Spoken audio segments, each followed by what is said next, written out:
안녕하세요. 처음으로 사연을 보내는 낯가림이 심한 40대 초반의 여자입니다. 오히려 저한테는 이렇게 사연을 보내는 게 더 말을 편하게 할 수 있고 제 이야기를 솔직하게 만들어 나갈 장이라고 생각을 해요. 저는 제 친한 친구들한테도 속 이야기를 잘하지 않는 편이거든요. 괜히 긁어부스를 만든다는 생각이 들기도 하고 내가 힘든 거 얘기하면 그 사람이 내 힘든 거 다 가져가지 않을까 하는 마음에서 말이에요. 그런데 오늘 제가 여러분께 들려드릴 이야기는 힘들다기보다는 여러분이 속 시원하게 '아이고 10년 묵은 채증 다 내려간다.' 느끼실 수 있을 것 같아 이렇게 가벼운 마음으로 사연을 보내게 되었습니다. 저한테는 동서가 있었어요. 그것도요 의사동서. 처음에는 동서가 의사라는 직업을 갖고 있다는 소리에 저는 그저 좋았습니다. 솔직히 말해서 내 아주 가까이에 그것도 가족으로 의사가 있다면 정말 위급한 상황에 큰 도움을 줄 수 있으니 나름 좋은 거라고 생각을 했었어요. 요즘엔 상황이 안 좋은 일이 좀 많았었잖아요. 병원 한번 가려면 전전긍긍 내가 진료를 받을 수 있을까? 우리 가족이 수술을 받을 수 있을까? 뭐 그런 일 말입니다. 물론 제가 겪은 일은 그 전에 있었던 일이지만 그전에도 요즘과 같이 비슷한 일은 많았으니까요. 무튼 의사동서가 그저 반갑고 좋았는데 웬걸요? 의사동서는 저한테 큰 도움을 줬다기보단 큰 상처를 주고 큰 화를 주었던 사람이었습니다. 아휴, 내가 살다 살다 사람한테 이렇게 열이 받는 거 처음이야. 아니 어떻게 배워먹고 어떻게 살았길래 인성이 그 모양이냐 이 말이야. 내가 이런 얘기를 어딜 가서 해. 당신 앞에서밖에 더 하겠어? 내가 이번만 더 참을 거야. 나도 도저히 못 참아. 어디서부터 말해야 할지 모르겠지만 일단 동서는 싸가지가 더럽게 없었습니다. 아주 대한민국에서 싹 수 없는 대회가 치러진다면 동서가 1등을 했을 거예요. 동서는 자기가 의사라는 직업을 갖고 있다면서 저한테 굉장히 으스댔어요. 저희 남편도 무시했으니까 말이에요. 동서를 저희 집안 식구로 맞이한 지 얼마 되지 않아서부터 저는 저렇게 남편한테 답답하다고 화를 내는 일도 많았죠. 사실 화를 내야 할 건 다른 사람인데 말하기보단 남편한테 투정을 부렸던 것 같아요. 당신은 왜 동서가 당신 앞에서 말실수를 하는데 가만히 있었냐? 왜 내가 뭐라고 하려는 걸 말렸냐? 이러면서 말입니다. 남편이 사람이 너무 좋아요. 싫은 소리 잘 안 하려고 하고 괜히 싸움 만들기 싫어하는 저도 그런 사람이었죠. 그런데 그런 저를 자극해서 싸움닭처럼 만든 건 여시 같은 동소년이었어요. 어머, 역시 우리 어머님은 머리부터 발끝까지 기품이 넘치시니까 뭘 입으셔도 뭘 걸치셔도 이렇게 고급스러워 보이시나 보다. 어머니 어떠세요? 이번에 제가 저희 친정 식구들이랑 가족여행 가서 어머니 거 잽싸게 사왔어요. 친정엄마가 서운하다고 하셨다니까요. 시집 가더니 엄마는 안중에도 없고 시어머니만 챙긴다고요. 아유, 뭘 그렇게 했어. 어머니 서운해하셔. 다음부터는 이런 거 안 사와도 되니까 어머니 먼저 챙겨드려. 어머니랑 같이 있을 수 있을 때 어머니 잘 챙겨드려야 하는 거야. 그게 제 마음대로 되나요? 제 마음이 어머님이 더 좋다고 어머님 거 먼저 사야 한다고 하는데 그걸 어쩌겠어요. 어쩌면 저렇게 사람이 아부도 잘하고 싸바싸바도 잘하는 건지. 그 여시 같은 동서는 시어머니 앞에서는 아주 좋은 며느리인 척, 좋은 동서인 척, 좋은 아내인 척, 척척 박사 마냥 그렇게 여시 짓을 할 수가 없었어요. 제가 오죽하면 1년에 한두 번 보는 그 명절에도 동서 때문에 속이 얹혀서 그렇게 고생을 했었다니까요. 설날에도 그랬었죠. 형님, 아주버님 사업하신다고 하시면서 형님은 왜 이런 것만 들고 다니세요? 제가 저희 언니한테 말해서 언니 안 드는 가방 있으면 좀 가져다 드릴까요? 아니, 됐어. 내가 뭐 돈이 없는 것도 아니고 나는 그냥 굳이 사치 안 하고 싶어서 그러는 거야. 형님, 이런 걸로 자존심 부리지 않으셔도 돼요. 그리고 형님, 아무래도 남자가 일할 때 여자가 너무 없어 보이잖아요? 그러면 그것도 남자일에 영향 끼치는 거예요. 제 주변에 큰 사업하는 친구들이 많잖아요. 제가 그 친구들이랑 이야기하고 다니면서 이것저것 많이 배웠어요. 그러니까 형님이 좀 더 많이 가꾸셔야 아주버님 사업도 더 잘 되지 않겠어요? 솔직히 말해서 형님 스타일이 좀 구리잖아요. 저희 남편이 사업을 했거든요. 시동생이 하는 일은 대기업 다니는 정도였고요. 그런데 저기서 제가 기분이 상했던 건 동서가 마치 자기네들 부부는 엄청나게 높은 상류층에 속해 있고 저희 부부는 무슨 하층민인 것처럼 아니 자기가 뭐라고 사람 계급을 나누고 사람을 함부로 평가할까요? 그리고 제가 어이가 없었던 건요. 제가 들고 갔던 가방을 가지고서 동서가 저렇게 저한테 핀잔을 주는 그 자체였어요. 뭐 예를 들어서 제가 들고 간 가방이 명품을 카피한 가품이었거나 뭐 진짜 말도 안 되는 비닐봉지 같은 가방이었으면 제가 동서가 하는 말을 듣고 그렇구나 했을 거예요. 그런데 제가 들고 간 가방이요. 그래도 제가 제일 아끼고 제일 잘 보관한 나름 가격이 있는 명품 가방이었거든요. 동서가 말하는 요지를 듣다 보니 그냥 이거였어요. 형님이 들고 있는 가방은 유행이 지나도 한참 지났잖아요. 사람이 트렌드를 따라야죠. 그래서 노땅 소리 듣는 거예요. 라는 말이었어요. 그래도 아무리 그래도 그렇지 말하는 싸가지가 너무 없지 않나요? 제가 자기보다 아랫사람도 아니고 윗사람인데 말이에요. 그래서 저도 한마디 했어요.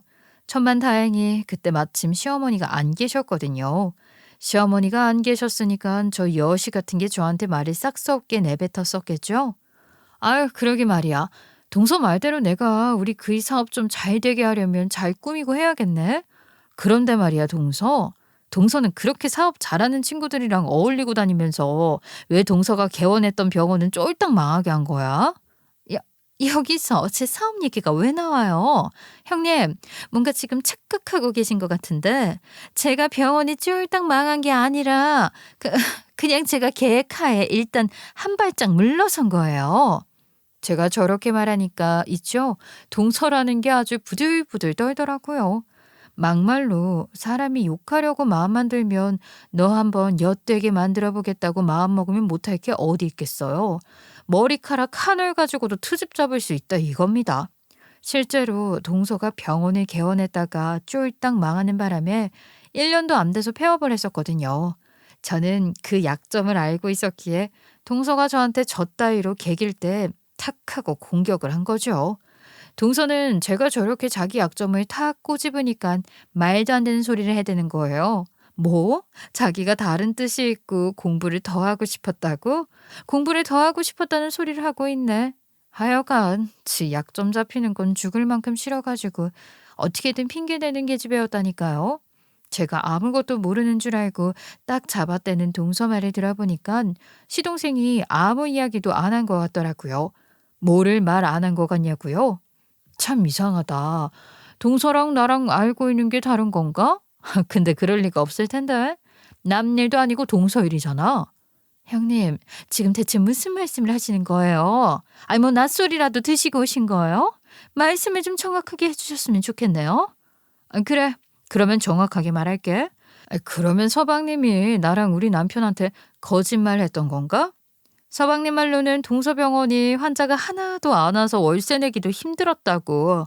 월세 내고 직원 월급 주려고 대출도 받고 하다가 너무 힘들어서 우리한테 돈 빌리러 온 거라고 했었는데 그럼 내가 너무 잘못 들어도 잘못 들었나 보다. 당연히 동서 말이 맞겠지. 안 그래?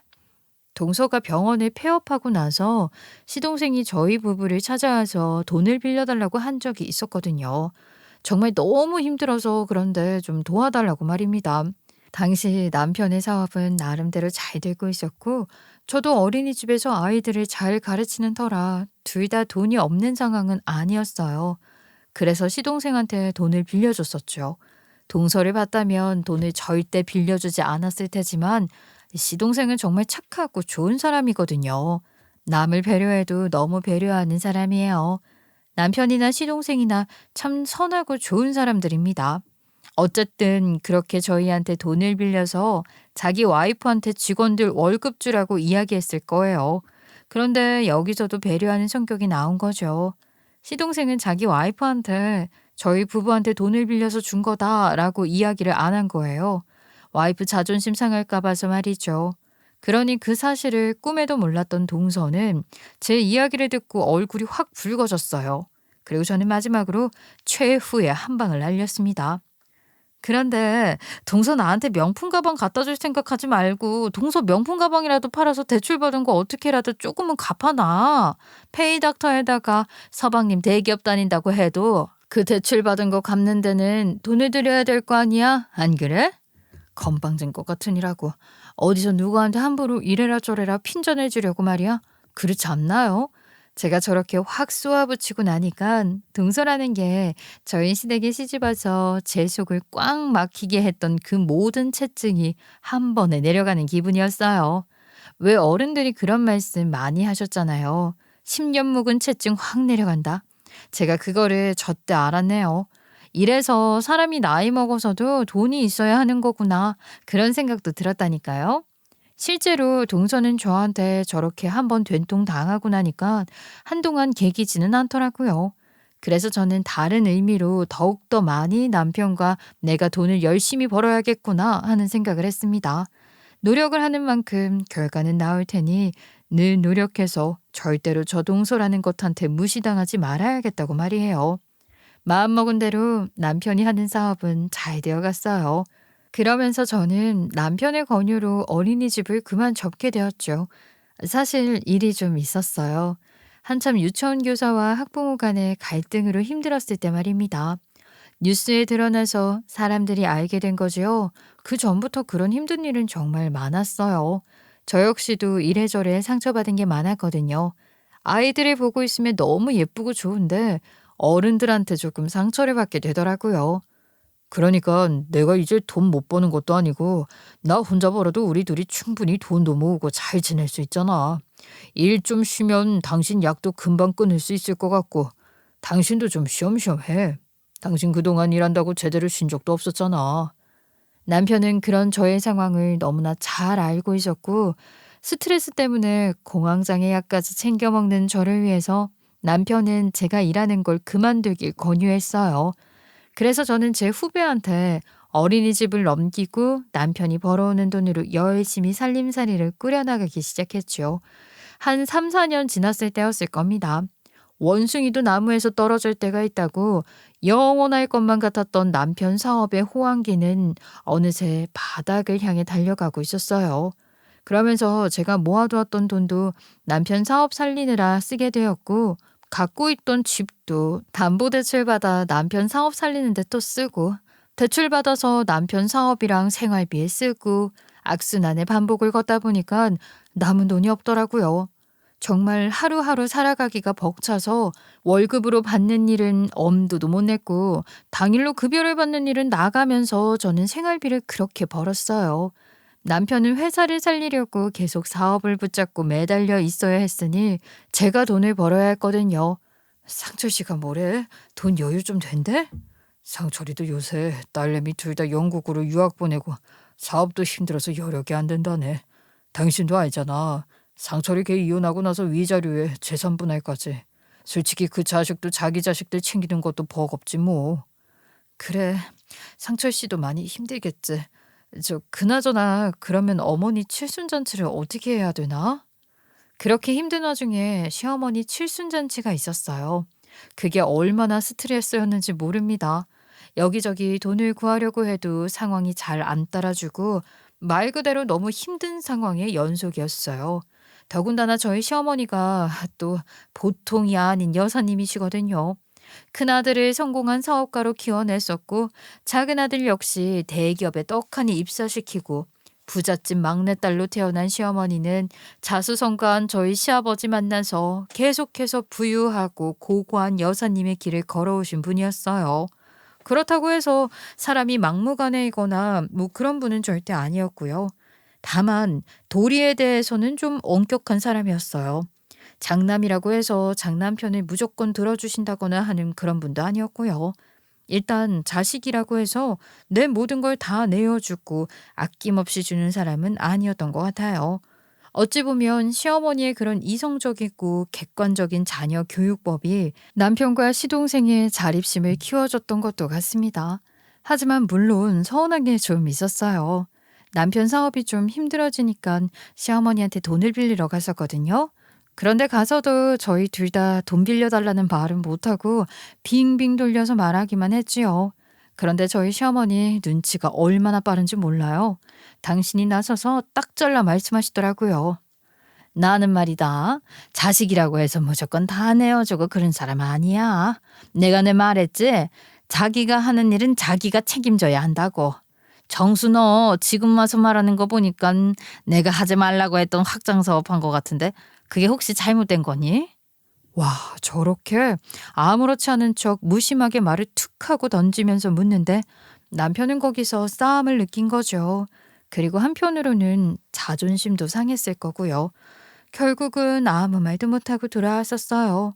저도 자존심이 있고 남편도 자존심이 있으니 그냥 보란 듯이 잘 해내보자 하고 둘이 이를 악문 거예요. 여보, 기죽지 말자. 응? 부자가 망하면 그래도 3대가 먹고 산다고 하는데 물론 우리가 그 정도로 대단한 부자까지는 아니지만 그래도 먹고 살 만한 사업가였잖아. 안 그래? 그렇지. 우리 다시 또 잘하면 돼. 시간이 좀 걸리더라도 분명히 나 다시 일어설 거야. 내가 그냥 마음이 안 좋은 건 당신이 나 때문에 괜히 고생하니까. 내가 당신한테 어린이집 넘기라고만 하지 않았어도 당신 이렇게까지 고생할 사람 아닌데. 아유, 됐어. 그런 소리 할 시간에 우리 더 이악 물고 열심히 해보자. 저희 부부는 시간이 좀 걸리더라도 분명 다시 일어설 수 있다는 마음을 먹었어요. 그래서 시어머니한테도 도움을 청하지 않기로 했죠. 하지만 사람 인생살이 뜻대로 안 된다고 생각만큼 일이 쉽게 진행되지는 않더라고요. 남편은 어떻게든 사업을 일으켜서 세워보려고 하고 저도 아르바이트 하면서 아등바등 살아갔어요. 돈은 계속 마이너스 제자리 걸음인 상황인데 시어머니 칠수는 2달 남은 거죠. 그때부터 걱정이 되더라고요. 사업 잘 될 때는 오히려 그런 날을 나름 기다린 정도였거든요. 돈 잘 벌 때 저희가 시어머니한테 200~300만 원 정도 가져다 드렸었는데 형편이 어려워져도 너무 어려워졌으니 막막했습니다. 너무 힘들었어요. 그래도 시어머니 칠순이니 이 악물고 아르바이트 더 뛰어서 어찌어찌 100만 원 여윳돈을 모았어요. 야, 너 이러다가 몸 상해. 아유, 너 이렇게 돈 벌어가면 너희 남편이 좋아하겠냐? 당연히 우리 남편한테는 힘들게 번 티 안 내야지. 아, 너도 알잖아. 그 사람 사업 그렇게 되고 나서 사람이 기가 팍 죽어가지고 나 그거 보고 있으면 눈물 날 것 같다니까. 내가 조금 더 넣었어. 너도 좀 챙겨라, 기집애. 너 살 너무 빠졌어. 몸 좀 챙겨. 저는 그래도 친구가 운영하는 곳에서 아르바이트를 했었어요. 제 사정을 잘 아는 친구인지라 이것저것 많이 챙겨줬었죠. 친구가 걱정할 정도로 얼굴도 많이 상했었는데 제가 일을 했던 건 남편 기 살려주고 싶어서 했어요. 사업 기울고 나서 자신감 떨어져서 어깨가 축 처져 있는데 그거 보는 게 너무 괴로웠거든요. 저는 칠순잔치 이틀 전까지도 그렇게 열심히 일을 했습니다. 그런데 여기서 일이 생긴 거 있죠? 어머머, 아유, 이걸 어떻게 해? 괜찮아요? 아이, 아줌마, 앞 좀 똑바로 보고 다녀야죠. 이거 어떻게 할 거예요?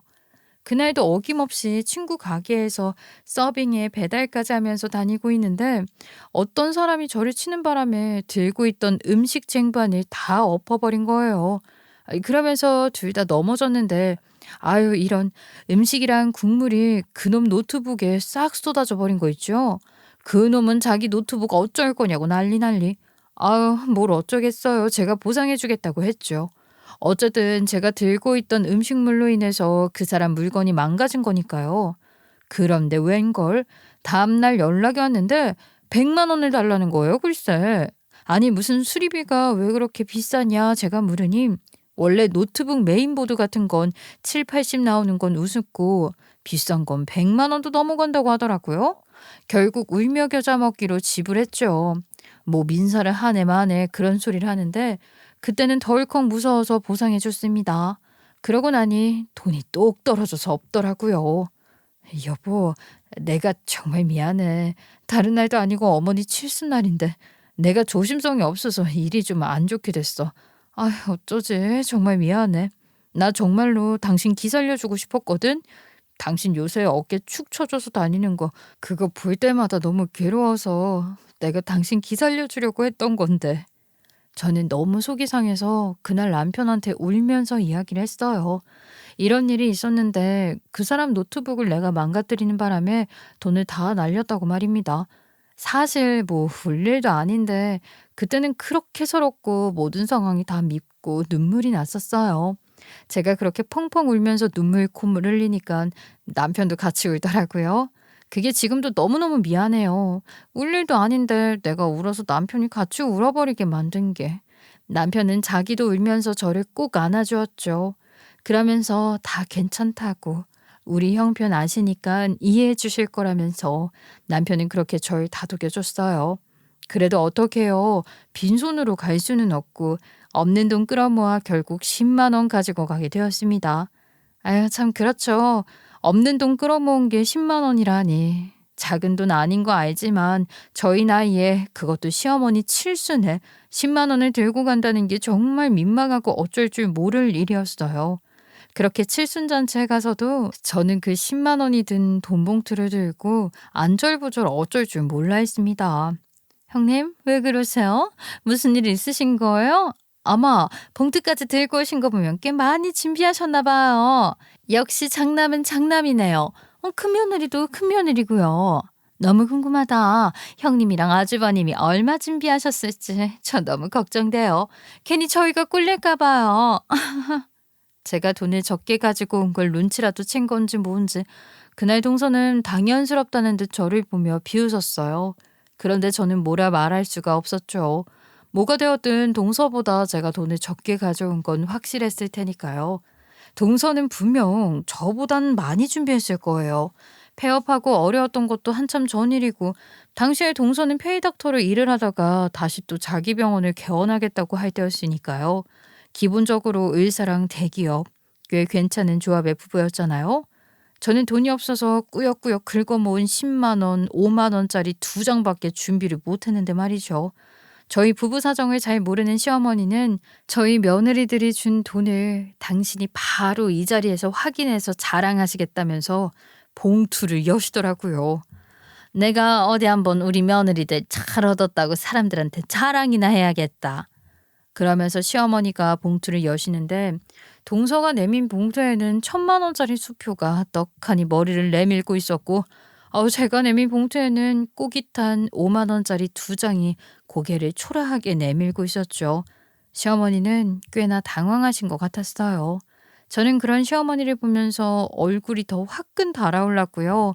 시어머니 환갑 때 저희 부부가 꽤 큰 금액을 들였었는데 칠순 때는 오히려 100만 원만 넣었으니 아마 시어머니도 그때 눈치를 채셨겠죠. 저희 부부 사업이 정말로 힘들다는 걸 말입니다. 저희 부부가 힘들다고 해도 그 정도까지 상황이 안 좋았을 거라는 걸 모르셨을 거예요. 그, 그래, 고맙다, 이 얘들아. 내가 아껴서 잘 쓸게. 너희도 얼른 가서 너 일 봐라, 어? 민망하셨던 건지 당황하셨던 건지 어찌됐든 시어머니가 황급히 돈 봉투에 돈을 다시 넣으시는 건 확실했어요. 그리고 그때부터 동서라는 게 저희 시어머니를 다시 한번 자기 등에 업었다는 듯 고개를 빳빳이 들면서 저를 버러지처럼 쳐다보더라고요. 그러는 자기야말로 버러지 같은 표정을 짓고 있는 걸 몰랐나 봐요. 아는지 모르는지 제 잘났다는 표정으로 저를 바라보며 저한테 뭐라고 했는 줄 아세요? 아유, 끝 떨어지게 10만 원이 뭐예요? 오늘 여기 밥값도 안 나오게 생겼네. 어머님, 이래서 하층민들과는 겸상이라면 안 된다니까요. 돈이 없는 게 죄라고 동서가 1,000만 원 내민 거 알게 되었고 제가 내민 돈은 10만 원인데 그게 왜 그렇게 죄처럼 느껴지는 건지. 동서가 시어머니 앞에서 저한테 저렇게 면박을 줄 정도면 동서를 애지중지하던 시어머니도 나한테 제대로 핀잔 주시겠구나 하면서 저는 눈을 질끈 감고 있었어요. 화도 났고 그런 상황에 내가 놓여 있다는 것 자체가 너무 서럽기도 해서 눈물이 나올 것 같았거든요. 그런데 갑자기 철썩하고 소리가 나는 거예요. 저는요, 제가 맞은 줄 알았어요. 그래서 눈을 더 질끈 감았거든요. 그런데 아프지가 않더라고요. 어머니, 갑자기 저한테 왜 이러세요? 10만 원 낸 건 형님이고 1,000만 원 낸 건 저라고요, 저. 어머니. 그리고 오히려 앓는 소리를 내면서 비명을 빽하고 지른 건 제가 아닌 동서였습니다. 동서도 어안이 벙벙했겠죠. 시어머니는 철썩하는 소리가 그 공간을 가득 울릴 정도로 동서의 싸닥을 때려놓고서 대뜸 동서한테 미안하다 소리 한마디 없이 당신이 물어볼 것이 있으니 똑바로 말을 하라고 말씀을 하셨어요. 뭐? 어머니 왜 그러세요? 아이고 이거 아주 건방진년이 따로 없네. 나쁜 짓을 할 거면 안 들키게라도 처리하든가. 그 머리로 의사는 어떻게 된 건지 모르겠구나. 너 말이야. 내 칠순잔치에 1,000만 원 줄 돈은 있으면서 공갈단한테 줄 돈 없더냐? 어머니 그게 무슨 말씀이세요? 그 공갈단이요? 저는 어머님이 도대체 무슨 말씀을 하시는 건지 모르겠어요. 동서는 변명을 하고 있었지만 이미 시어머니가 저 말씀을 하자마자부터 얼굴이 허옇게 질리기 시작했어요. 그리고 동서를 더더욱 사지로 몰아가는 한 인물이 등장하게 되었죠. 그 어떤 남자가 등장을 하자 동서는 그 사람의 얼굴을 보고 당황했어요. 그런데 저 역시도 그 사람의 얼굴을 보고 당황스러움을 감추지 못했습니다. 그 사람은요, 저한테서 수리비 100만 원을 가져갔던 그 남자였거든요. 그리고 그 남자 입에서 나온 말은 충격 그 자체였습니다. 그 남자는 사실 동서의 사주를 받은 사람이었던 거예요. 저는 시키는 대로 한 것밖에 없습니다. 다들 일한 대가로 돈 받고 그렇게 먹고 사는 거 아니에요? 저도 제가 할 일을 하고서 돈을 받고 싶었던 것뿐이라고요. 아니 그런데 저 여자가 나 몰라라 하고 있잖아요. 아줌마 꼭 상황을 이렇게까지 만들어야겠어요? 웃기는 아저씨네. 아저씨 나 알아요? 내가 아저씨한테 뭘 어떻게 해야 되는데요? 내가 진짜 기가 막혀서. 어머니 지금 저 사람 말 듣고 저한테 이러신 거예요? 너 아주 갈 때까지 갔구나. 그렇지? 내가 네가 여기서 네 형한테 사과하고 잘못했다고 하면 어떻게 좋게 풀어보려고 했는데 너는 정말 안 되겠다. 고작 별것도 아닌 일로 네 형한테 그딴 짓을 벌여? 알고 보니까 동서가 저한테 억하심정을 품고 있었더라고요.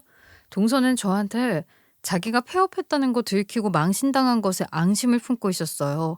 게다가 무시하던 저희 부부한테 자기 남편인 저희 시동생이 돈까지 빌렸으니 얼마나 굴욕적이었겠어요. 저희 남편 사업 망하면서 그 모습 보고 통쾌하다고 생각했겠지만 동서는 그게 분이 안 풀렸답니다. 시어머니가 저런 식으로 다 알고 있다는 듯 말씀을 하시니까 그때서야 구구절절 자기 변명을 해대더라고요. 저는 동서의 말을 듣고 이야기를 했어요. 아니 그러니까 결국은 동서는 나 망신 줄 기회만 노리고 있었던 거잖아. 우리한테 무슨 일이 있는지 다 알면서 그걸 도와줄 생각은 안 하고 그거 가지고서 나를 망신 주려고 그래? 내가 없는 말 했었니? 있는 그대로 이야기했던 거야. 그리고 말이 나왔으니 하는 말인데 툭 하면 내가 걸친 거 들고 다니는 거 하나하나 트집 잡으면서 무시하려 들었던 건 동서 아니야? 기분 나빠하고 복수하려고 마음먹어야 할 건 오히려 나지. 동서가 정말 못된 게 뭔 줄 아세요? 저한테 망신 줄 기회를 노리고 있던 와중에 자기 남편을 통해서 저희 사정을 다 듣고 알게 되었다는 사실이었어요. 아니 어떻게 그걸 알면서도 사람을 도와줄 생각은 안 하고 그걸 빌미 삼아 괴롭힐 생각을 하나요? 저는 정말 이해가 가지 않았어요.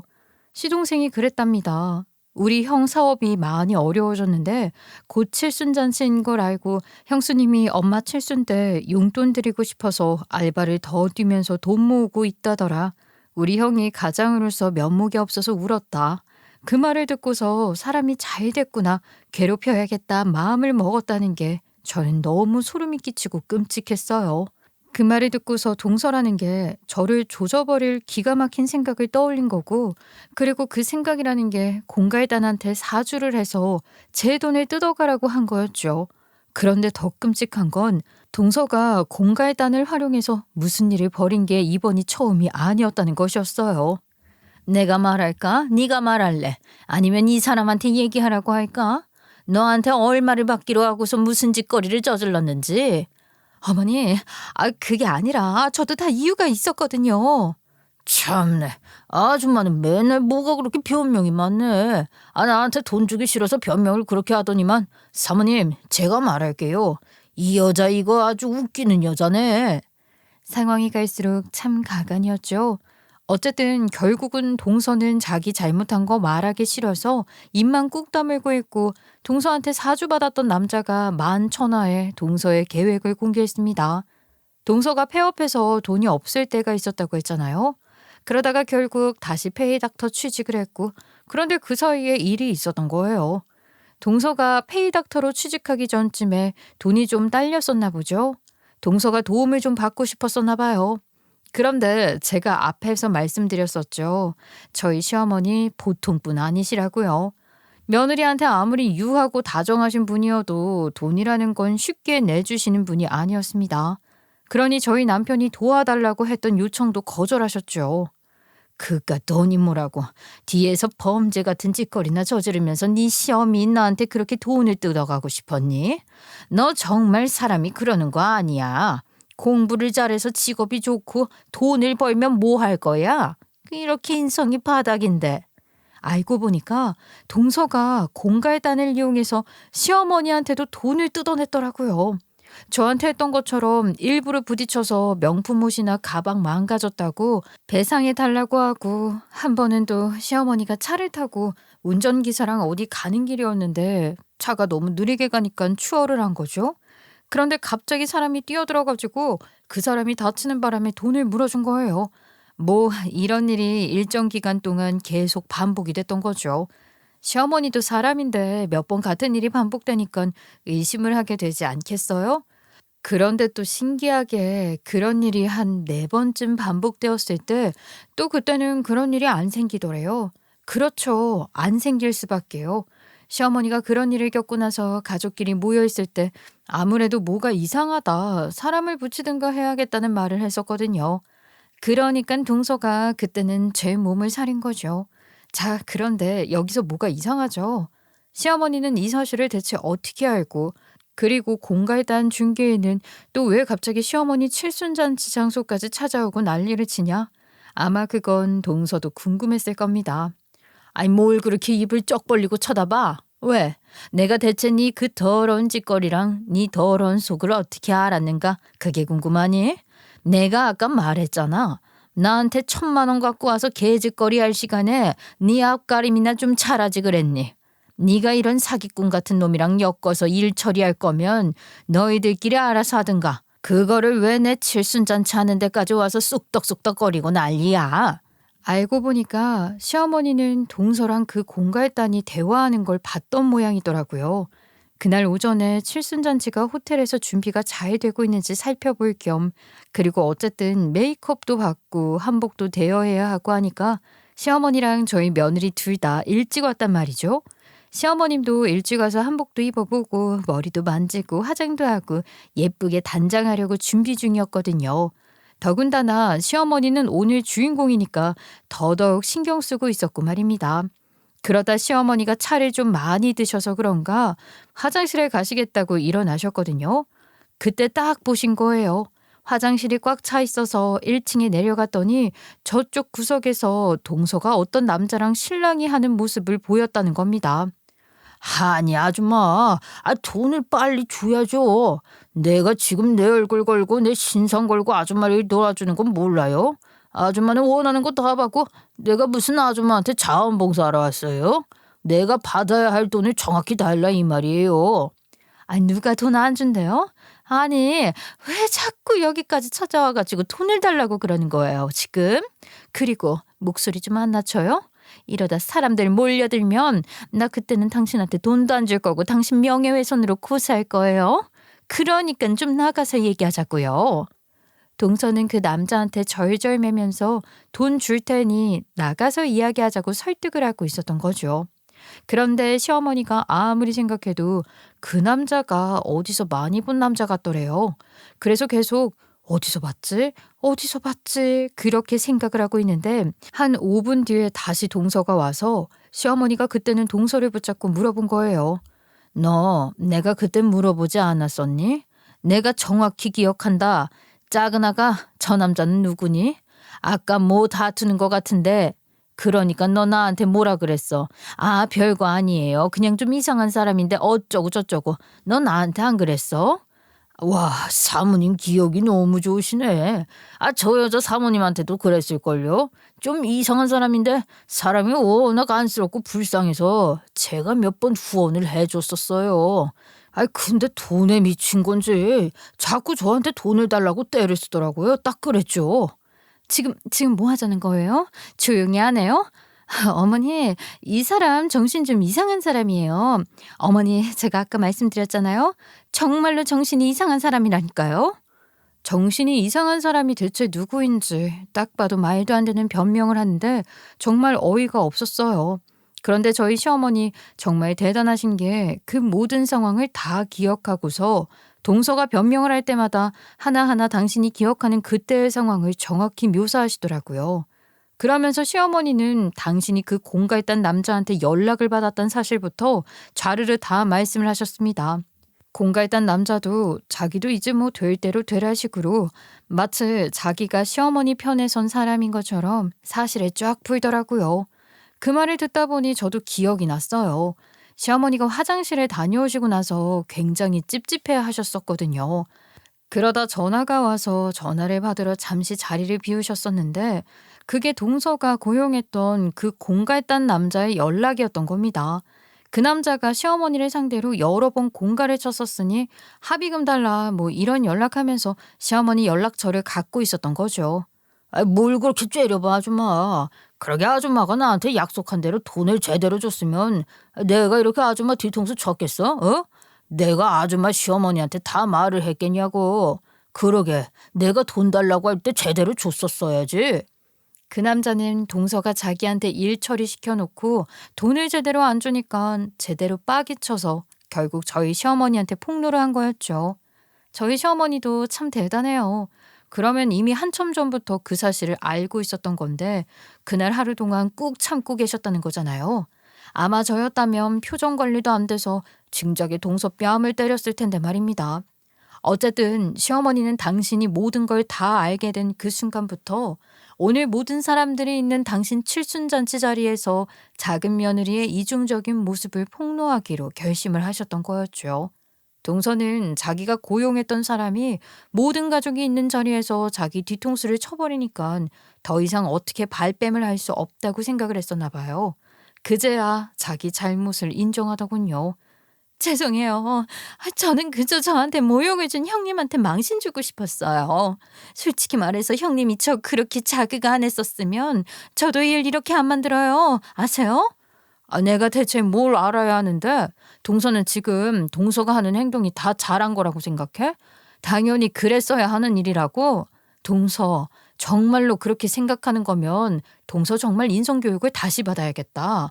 사람이 어쩜 이렇게 꼬였어? 저 완전 어이없었잖아요.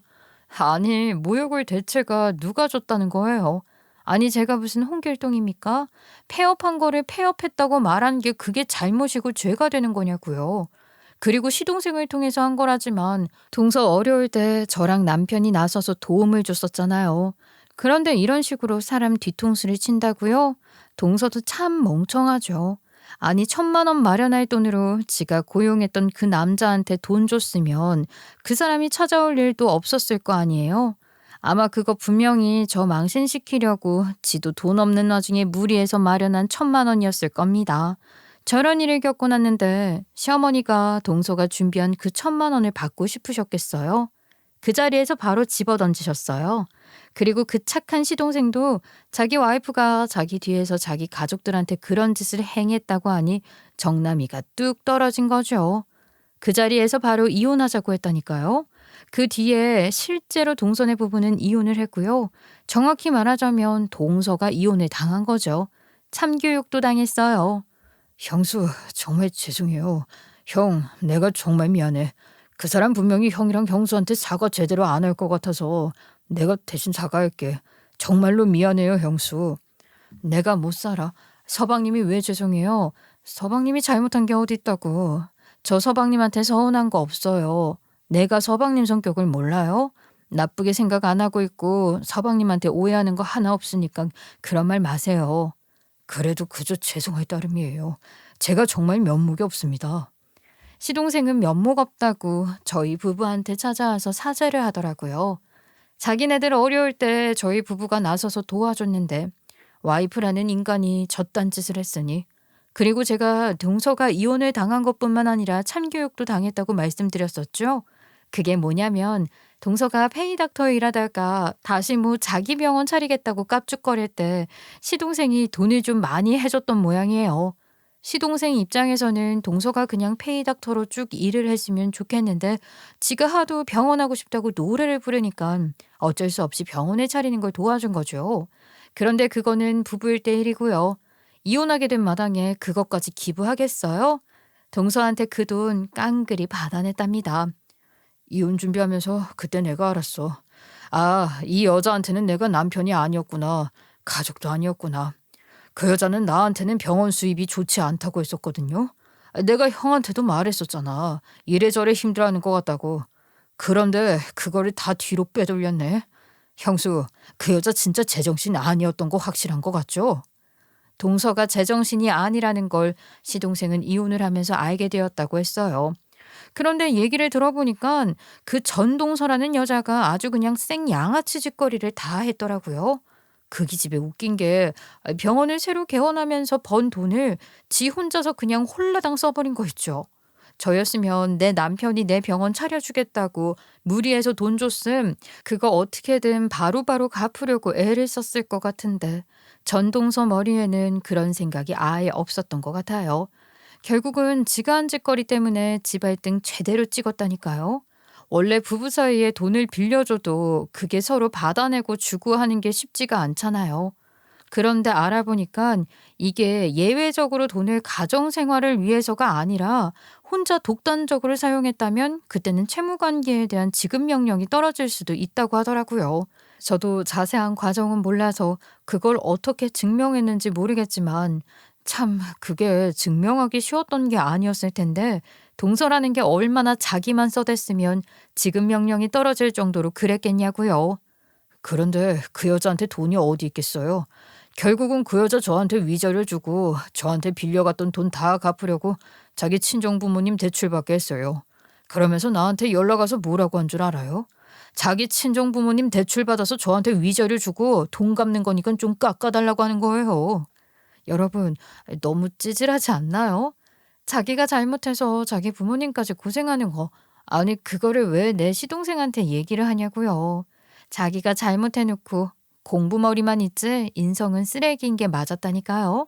시동생 말을 듣자 하니 결국 동서는 새로 개원했던 그 병원도 휘청하고 또 폐업을 하게 됐답니다. 진짜로 제가 말씀드린 대로 전동서는 자기가 자기 발등 찍은 거예요. 그렇게 자기 스스로 나락으로 들어간 전동서와 달리 저는 좀 좋은 일이 있었어요. 시어머니가 제가 준비해 온 그 돈, 제가 5만 원권 2장으로 준비한 그 10만 원 있잖아요. 더군다나 어린이집 원장이었던 며느리가 아르바이트까지 해가면서 어떻게든 며느리 노릇하려고 했던 거에 감동을 받으셨었나 봅니다. 시어머니가 남편이랑 저한테 금전적으로 도움을 주셨어요. 그 덕에 남편 사업은 다시 잘 일어나 자리를 잡았고 몇 개월 전부터 저희는 한 달에 얼마씩 시어머니한테 받는 그 돈을 갚고 있어요. 인생사 결국 돌고 도는 도돌이표다. 이 말을 여기에 쓰는 게 맞는지 모르겠습니다만 결국은 좋은 일이 찾아온 저희 부부에 비해 시궁창으로 처박혀버린 전동서의 인생. 결국 악당은 그 대가를 받게 되는 것 같다는 생각이 들었습니다. 여러분도 그렇게 생각하시지 않나요? 제 전동서의 결말을 보시면서 말이에요. 이제는 그만 글을 마무리 지어야 할 때가 된 것 같네요. 처음 사연 인사를 시작할 때 여러분께 했던 말처럼 오늘 제 이야기를 들으면서 여러분들의 10년 묵은 채증이 확 내려가기를 바라며 이만 감사 인사를 드리며 떠나겠습니다. 감사합니다.